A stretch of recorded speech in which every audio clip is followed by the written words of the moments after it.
Hello friends, welcome back. In this video, we'll be discussing some more critical listening questions that are going to be asked in CAT and other management entrance examinations. So the critical listening concepts we have discussed in detail in the previous videos, and the techniques we need to apply in finding the answers also have been discussed. So we will only be doing further exercises to internalize the techniques or learn the techniques completely thoroughly, so that you will not be faced with any confusion or complexity while tackling the actual questions in your reading comprehension passages. So critical listening questions are solving more and more critical listening questions are very important to develop your logical and analytical skills that will help you in solving the reading comprehension passage questions in CAT. So that is why we are doing critical listening questions separately, so that you don't have to spend too much time on the analytical part of the RC questions. Okay, so let us go straight away go to the questions. The first question: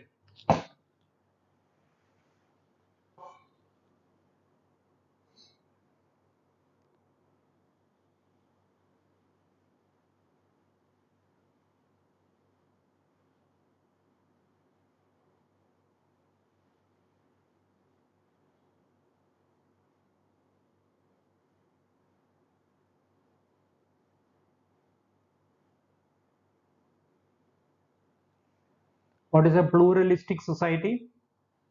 A diverse society, or a society in which various ethnic groups or various people of different religions, people of different castes or different languages, they all live together. Such a society is known as a pluralistic society, or a society that accepts the diversity. That is a pluralistic society.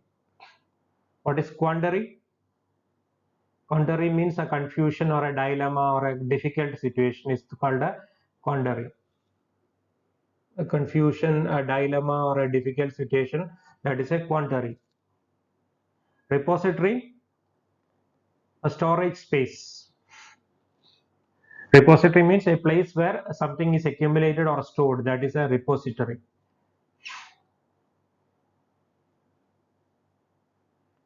Stance means a point of view or an opinion, that is stance. Afoul, run afoul means to go against or to offend. That is, running afoul means to go against the feelings or sentiments of some people. That is called run afoul, or in short you can say offend the sentiments. Hurting or offending.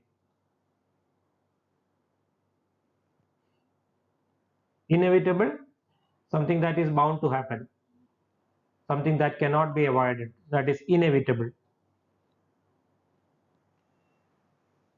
So the passage is basically discussing about the dilemma or the problem faced by the textbook publishers in today's society, because society being diverse, it consists of a lot of different people belonging to different cultural backgrounds, groups, languages, religion, etc.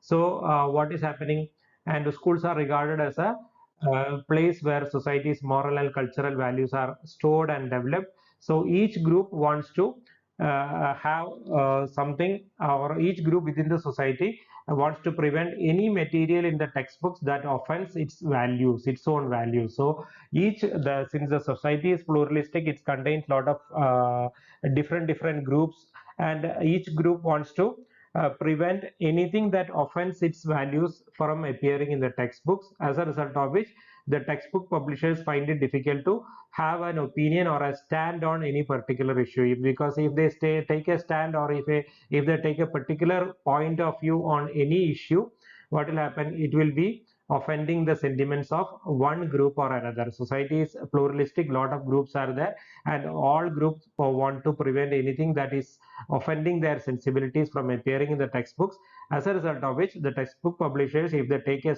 particular opinion or a stand on any issue, it is definitely going to offend one group or other, as a result of which what is going to happen, that is what we have to find out. And since textbook publishers must rely on the community goodwill, so the publishers of the textbooks need to keep everybody happy, because their success depends on the goodwill of the community. Community means the society. So Goodwill means their attitude, so they need to have a positive attitude. So the society needs, or all the groups in the society need to have a positive attitude towards the good textbook publishers, because their success or the textbook publishers success depends on the community goodwill. So what will happen?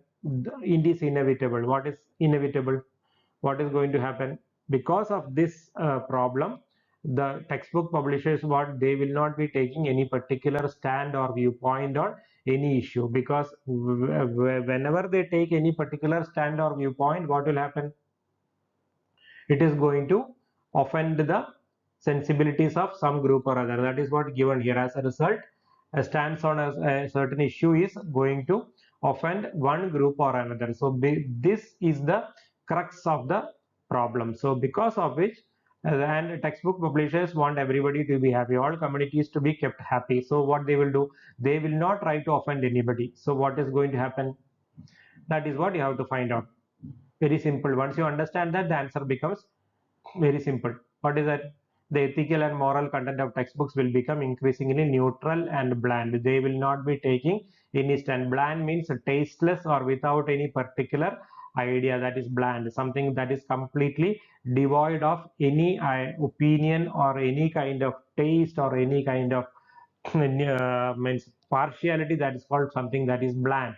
Tasteless, in simple words you can say tasteless. So the ethical and moral content of textbooks become completely boring, neutral, bland, etc. So this is going to happen because whatever they stand they take, it is going to offend some community or another. So since they want, the textbook publishers want to retain the goodwill of all the communities, they will not take any ethical or moral stand or any issue. That is what the passage is saying, because the society's morality and the cultural values are projected by the textbooks, but the whatever stand they take, it is going to offend somebody, so they will not take any stand on any issue.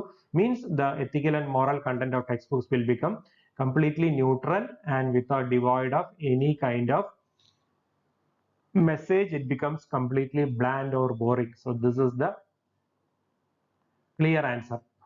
Option A, fewer and fewer publishers will be willing to enter the financially uncertain textbook industry. No, we are not, our question is not about the financial viability, or the question is not discussing the financial viability. It is only discussing the moral and ethical dilemma or confusion that the textbook publishers are facing. Since the passage is not discussing anything about the financial side of the issue, we are not bothered about this answer.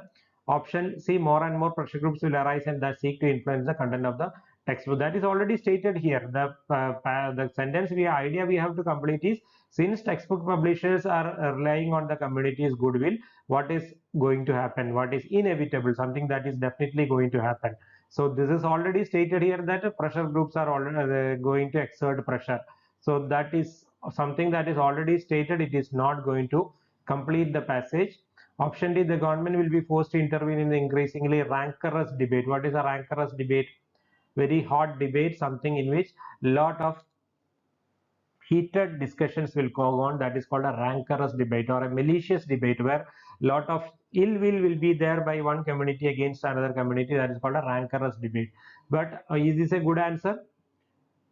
We are not talking anything about government here. The passage is, see, whenever we complete a sentence, it should be completing the logical flow of the passage. So the passage is talking about the ethical and moral dilemma faced by the textbook publishers. Whether government will involve or intervene in it, we don't know. Since it is not known, this is not a good completion sentence completion phrase.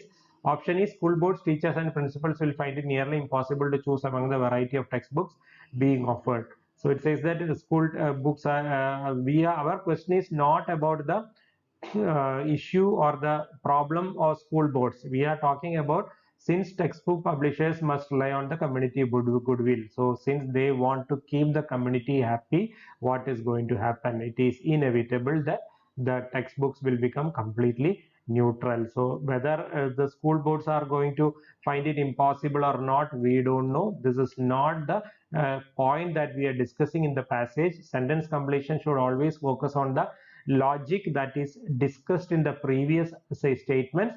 So the only idea that is discussed in the previous statements in option B. So option B should be the answer. So I hope this is clear. Okay, go to the next question.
So the passage is basically arguing against the idea that the two-party system is going to decline.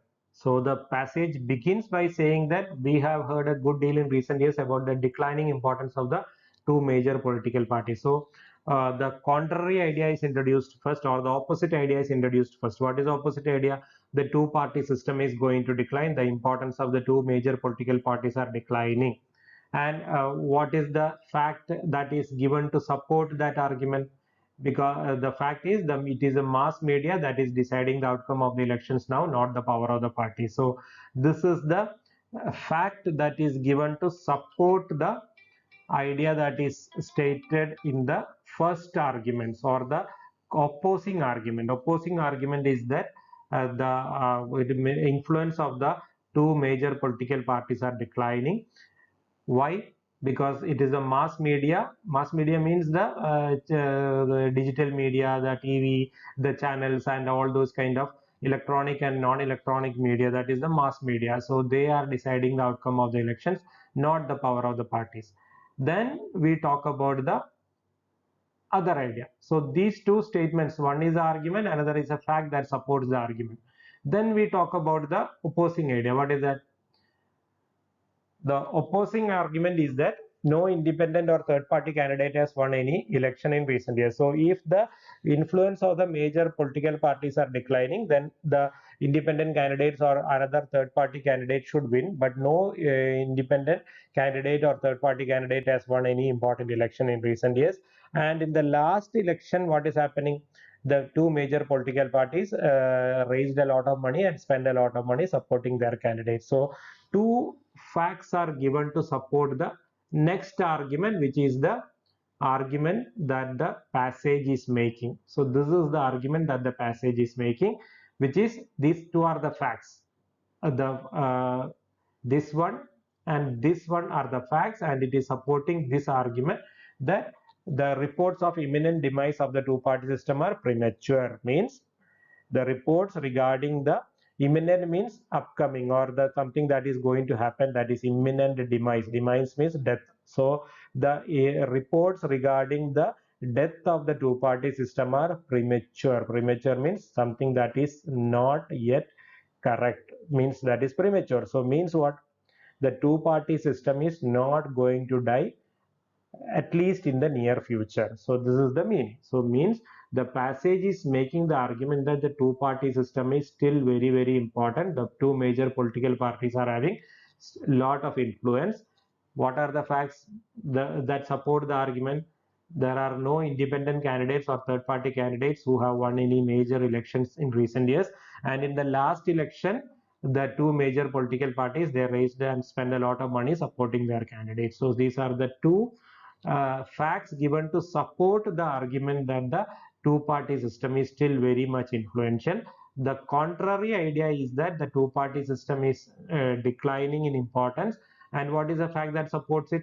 It is the mass media that is deciding the outcome of the elections, not the parties. But the subsequent sentences are proving it wrong and arguing that no, the two-party system is still very much influential and relevant. So once you understand that, you can go to the question. Question is, what is an assumption made in the argument? So what is an assumption? We have already discussed in the previous videos.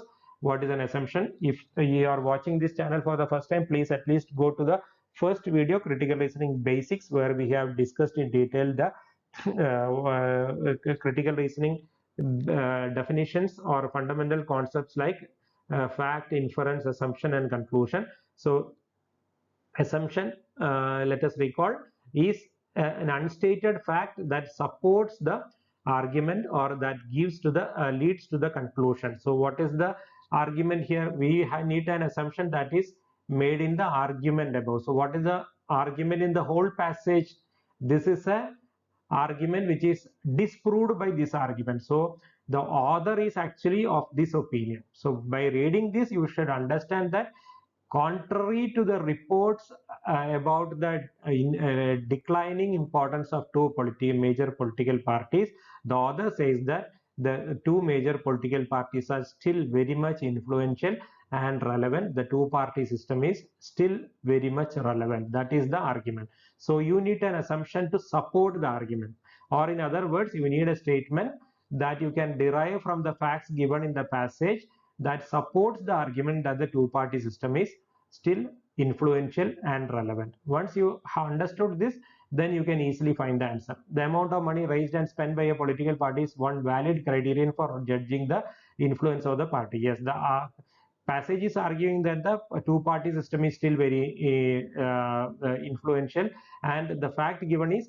in the last election, the two major political parties raised a lot of money, spent a lot of money, and the option says that the amount of money raised and spent by a political party is one valid criterion or one valid measurement of judging the influential party. So we have given this as a fact that supports the argument. So when we say that last election, two political parties have raised and spent a lot of money in supporting their candidates, and when we assume that the amount of money raised is one measurement by which we can judge the influence of a party, then it automatically leads to the conclusion that the two major political parties are very influential. So this is a good option that supports the argument. So is it stated here? No, it is not stated in the passage, so it is an assumption. Assumption is something that is unstated, that can be derived from the facts given. So this we can derive from the facts, because we already know that the two parties have raised a lot of money and spent a lot of money. So the amount of money raised and spent is a measurement of judging the influence of the party. So this is an assumption and is supporting the argument. So this is a good answer, probable answer. Keep it in your mind. Option B, significant increase in the number of third-party candidates would be evidence of a decline in the importance of major political parties. So this option is basically talking about the contrary view. So it is not supporting our argument in the passage, it is supporting the first argument. So not your answer, because we need to, our question is to find an assumption made in the argument. Argument means the overall argument in the passage. So this contrary argument is proven wrong by the subsequent argument. So the overall argument in the passage is that the two-party system is still very much alive. So this option is supporting the first argument, not the overall argument. So not your answer. Option C, two-party system has contributed significantly to the stability of the American political structure. So this option is supporting our argument that the two-party system is significant, but this is not an assumption. Why? An assumption has to be derived from the facts given. Do we have any facts in the passage which says that the two-party system is done a lot of contribution to the American political structure? No, the passage is not saying anything about the contribution made by the two parties to the American political structure. So even though the statement is supporting our argument, it is not an assumption, because it cannot be derived from the facts given. Always remember, an assumption has to be derived from the facts given to us. There are no facts in the passage to support this, so this is not a good assumption. Option D, the mass media tend to favor an independent or third party candidate over a candidate from one of the two major parties. It says that the mass media wants to support an independent or a third party candidate. May be true, but is this supporting our argument? This is actually supporting the contrary argument, why mass media is influencing the outcome of the elections and not political parties. So even if we accept this statement to be true, it will be supporting the first argument. We need to find a statement that supports the overall argument, which is a second argument. So that is why this idea is also not a good answer. Then the mass media relatively unimportant deciding the outcome of the most elections. So here it says that the mass media is not important deciding the outcome of the election. What is happening here? We have already a statement in the passage which says that mass media is deciding the outcome of the election. This option is contradicting that statement. So any option that contradicts a statement or a fact in the passage is not a good answer, because this option is directly contradicting the fact given in the passage. Anything that contradicts the fact given, this is a fact given in the passage, right, that the mass media is very influential in deciding. Option E is saying that mass media is not at all important in deciding the election. So this is not good, even though it is directly or indirectly saying that the second argument is correct. So this statement is indirectly what it means, there is mass media is not at all important. So it means indirectly means the two major political parties are still influential, or it is the political parties that decide the outcome of the elections indirectly. But since this is a statement that is contradicting a fact given, we will not take it as a good assumption. So that is why this is removed. So these things you need to be very careful when you analyze. So please remember these important things: what is a fact, what is an assumption, what is a conclusion, etc. So any contradiction of a fact is never a good answer. So since this is directly contradicting the fact given here, this will not be a good answer. So the only good answer is option A. Option A is the best answer, that which is an assumption which is supporting the argument in the overall passage. So option A will be the answer. I hope this is clear. Okay, go to the next one. Again the same passage, another question. So you don't have to worry about the passage, the same idea, the two-party system. Two arguments. One argument is that it is the two-party system is declining in importance, and the contrary argument is no, two-party system is still very much influential. Two facts are given to support it, and it is what the author is basically siding with, or that is the main argument of the author. Now, what is the question? Which of the following would strengthen the argument above? So, strengthen the argument above is strengthen the argument in the overall passage. What is the argument in the overall passage? The last sentence. That means the two-party system is not yet dead, it is still very much alive, or the two-party system is still very much influential in deciding the elections in USA. So, we have to find a statement that strengthens it. So any statement that supports the argument that the two-party system is influential will be your answer.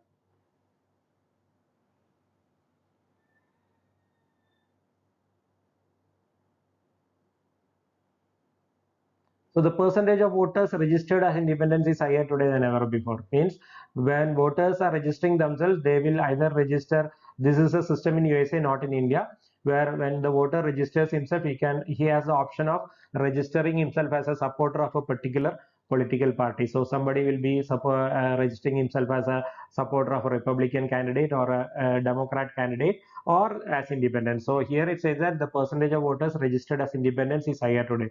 Indirectly means what? The independent candidates are having more influence. So what is this statement doing? This statement is supporting the first argument. It is not supporting the second argument or the main argument. Since it is not supporting the main argument, this is not our answer.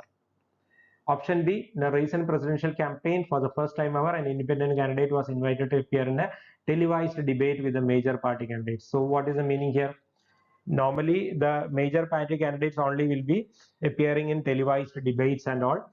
But when an independent candidate was invited means independent candidates are also getting more and more relevance and importance in the US elections. That is the meaning. So this statement is again supporting the first idea that the two-party system is declining. The independent candidates are increasing in importance. So this again is not our answer. We need to have a statement that strengthens our argument, which is that the two-party system is still very much influential. Option C, every current member of the US Senate was selected as candidate as one of the two major parties. Yes, so this is a good answer because it says that in the US Senate, all the members at present are representatives of either of the two parties. Means the two parties are having a lot of influence in the US election. So this is a good answer. It supports our argument.